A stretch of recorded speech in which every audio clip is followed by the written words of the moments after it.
দুই পা ও এক হাত একেবারে অচল। শুয়ে থাকতে থাকতে শরীর যেন পাথর হয়ে গেছে, তবুও থেমে নেই জীবনযুদ্ধ। শুয়ে শুয়েই এক হাত দিয়ে পাখার হাতল তৈরি করে জীবিকা চালাচ্ছেন মাহতাব হোসেন। এলাকায় অনেকেই তাকে ভিক্ষা করার পরামর্শ দিলেও সে পথে হাঁটেননি তিনি।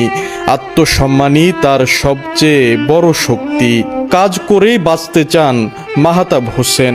পাখার হাতল তৈরি করে দিনে 30 থেকে 50 টাকা যা পান তা দিয়েই কোনো মতে চলে তার জীবন।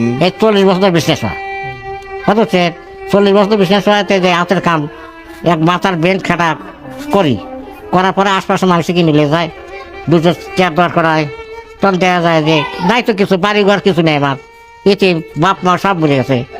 তখন করে কি 5টা ডাট বেশি 100 টাকা, 5 বেশি 100, ওই সাইডে আটা বাটাই না খাই, কারণ হাত বাড়াই না, হ্যাঁ হাত বাড়াই না যে কি বলি কি করি মানুষ, হ্যাঁ নবীর শিক্ষা করে নবীক্ষা, এইটাও আমি নিজেদের চিন্তা করি।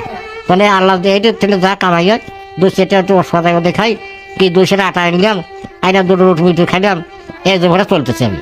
জীবন নিয়ে যাদের শত অভিযোগ, প্রাপ্তি আর অপ্রাপ্তির হিসাব মিলাতে পারেন না, তাদের জন্য মাহতাব হোসেন হতে পারেন সাহস আর অনুপ্রেরণার এক জীবন্ত উদাহরণ।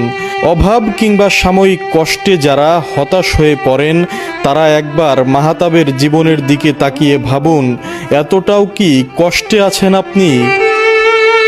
প্রায় 40 বছর ধরে শয্যাশয়ী অবস্থায় সীমাহীন কষ্ট, অভাব আর সংগ্রামের মধ্যেও জীবন নিয়ে কোনো আক্ষেপ নেই মাহতাবের।